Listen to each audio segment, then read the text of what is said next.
Terry Fontenot had his end-of-the-year press conference today, and I had some takeaways that came out of it that I wanted to share with all of you guys watching. I was, if you were watching in the chat, also spamming the clown emoji as well.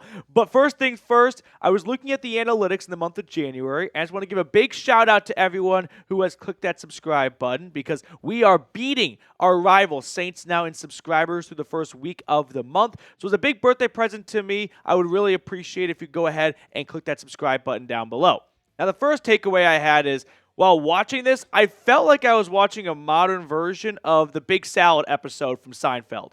It was a word salad, and that's usually how most GM and head coach press conferences at the end of the season, after a disappointing season go. They go up there, and it's almost like routine of, I want to open up by saying, no one is more disappointed than I am, and we're going to make it our biggest mission this offseason to turn things around. So there were a lot of those just expected word salad, not direct responses to some of the questions that Fontenot got. So if you were looking for some like juicy quote, it really didn't happen. And I know that coaches and GMs never really give you what you're looking for, but no, there was no viral moment or quote that came out of this. Ultimately, I was usually wondering halfway through Fontenot's response to a question, what is he even talking about at this point anymore? Because sometimes the reporters kind of had him backed up into a corner, and he'd go, yeah, it's a good question, and I understand the frustration. And then we just kind of went, out of Michael Scott, I started a sentence, and I don't have a plan to finish it tangent. So that was the first takeaway. It was a big word salad. Second takeaway, this one actually had some concrete to it, is Kirk Cousins' plan. What do the Falcons want to do with Kirk Cousins? Well, Fontenot is pretty direct about this part here. He expects Kirk Cousins to be the backup. Now, if you just take Fontenot's word for it, it sounds like a pretty open and closed case, right? He did say if trade calls come in, then they will, do their due diligence on that. But I interpreted it as Terry Fontenot is going to do everything he can to pretend like they really love Kirk Cousins on this team as the backup, and they're going to drive his value up. So if you want Kirk, you're going to have to call and beg for him in a trade. They are trying to pretend like there is any value around him. If they just come out and said, yeah, we plan to release Kirk Cousins soon, who's going to call the trade for him? No one. Now, I still don't think anyone really is going to call and trade for him because they know Kirk Cousins is going to be released. His cap hit for 2025 is $40 million. You cannot have a backup quarterback with a $40 million cap hit, which leaves you with a couple of options. You can release him. You can restructure his contract to spread out some money over more years. Now, most restructures don't require the player's approval. This one probably will, and my guess is Kirk will say no. So I'm going back to the idea of Kirk Cousins is going to be released because you can't have a $40 million cap hit for your backup quarterback. If you do that, obviously things have not gone to plan. But you have also lost one of the biggest pros of having a rookie quarterback. It's their contract. That is the wet dream that all GMs have, hitting on a rookie quarterback and then going, not only do I have my franchise guy in place, but he is dirt cheap compared to what his peers are making and guys who play at that level, which allows me to spend more on other positions like the O-line, wide receivers, and beef up and improve the defense. You have lost one of the biggest strengths of a rookie quarterback if you do not have the ability to spend big elsewhere because his backup is taking up $40 million of your cap space.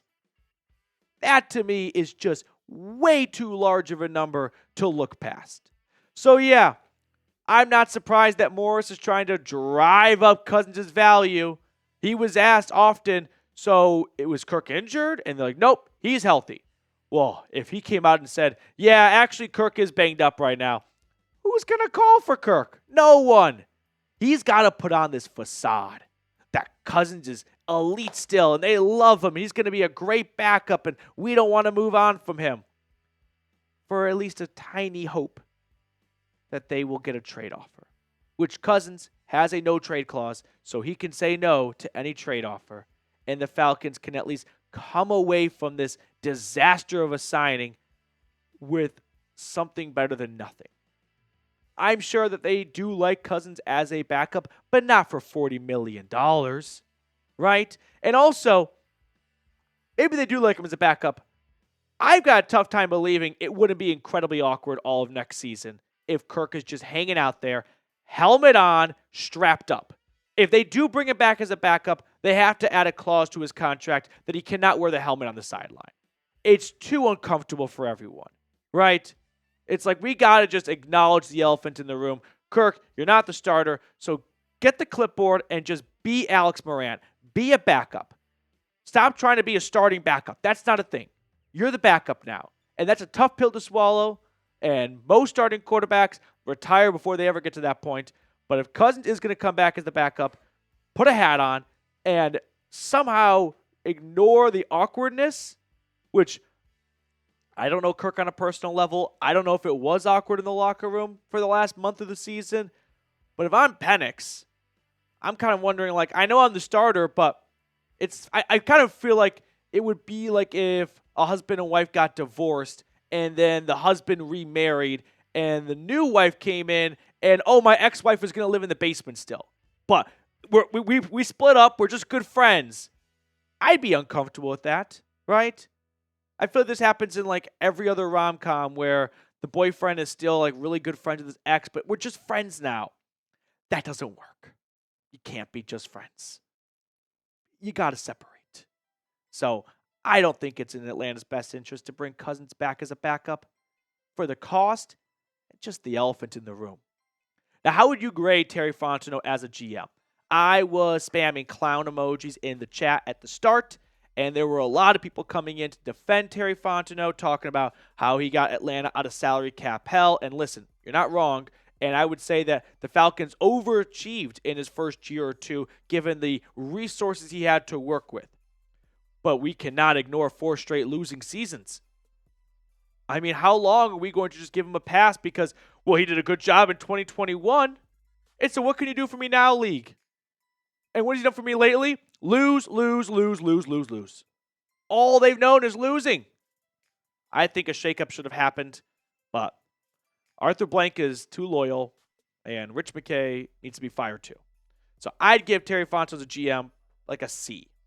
Third and final takeaway is Kyle Pitts might be on the hot seat, and I'll elaborate in just a moment. Quick shout out to our sponsor first, and that is Prize Picks. Prize Picks is the best place to get real money sports action. With over 10 million members and billions of dollars in awarded winnings, Prize Picks has made daily fantasy sports accessible to all. You just pick more or less on at least 2 players. Basketball season is heating up, and Prize Picks is the best place to get real money action while watching your favorite teams. You can now win up to 1,000 times your money on Prize Picks. They also put members first, so all withdrawals are fast, safe, and secure. When my picks hit, I can get my money in as quick as 15 minutes. So download the app today and use code CLNS to get $50 instantly after you play your first $5 lineup. All of that information is in the comments and description of today's video. Download the app today and use code CLNS to get $50 instantly after you play your first $5 lineup. Prize Picks. Run your game. Let's switch gears and talk about Kyle Pitts now, because he was brought up in the press conference. He was asked about, and Fontenot, give him credit, he was honest. Here's what he said. When you take a player that high in the draft, obviously you expect a certain level. We understand Kyle had a really good rookie year, and he hasn't equaled or exceeded that production since then. There's no excuses we're making about it. That does not sound like someone who is absolute on bringing that player back. He is speaking in front of the media, and he's not throwing Pitts under the bus, but he's not throwing himself or anyone else under the bus for Kyle Pitts, right? He is putting Kyle Pitts a little bit on blast, going, he has been underwhelming. And when that happens, man, you got to envision that if someone calls and offers a draft pick for Kyle Pitts, Fontenot is definitely going to do more than just think about it. Now, when I look at his stats, the good news is if Kyle Pitts plays 15 years in Atlanta, year 15 is going to be incredible because every single season he's added a touchdown onto his plate. 1 touchdown, 2 touchdowns, 3 touchdowns, 4 touchdowns. So if the Falcons are in it for the long game, years 9 through 14 are going to be some of Pitts' best seasons. But I feel like a trade is definitely not in the works because no one seems to have expressed any interest just yet. But there are going to be some conversations, right? When the NFL Combine gets here and all the GMs are having their steak dinners in Indy and all the beat reporters are drinking Diet Cokes, there is going to be some conversation about Pitts' availability. And if you're Fontenot and you're looking at the draft capital you have to work with in April, first, second, no third, that belongs to New England. Fourth, no fifth, that's for tampering with Kirk Cousins, allegedly. No sixth, that's from the Van Jefferson or Contavious Street trade, and then 2 7th-rounders. You've got 3 picks in the first 4 rounds. That's some of the worst draft capital in the National Football League. If someone calls and makes you an offer for Kyle Pitts that improves your draft capital, saves you some guaranteed money on the salary cap side because he's entering a fully guaranteed 5th-year option, and you don't think you're going to bring him back after 2025, might be a decent time to sell high because I don't know if his stock's going to get any higher. So I'll turn it over to you. Let's say, I don't know. The Dallas Cowboys, they've kind of always had a bit of an interest for Kyle Pitts.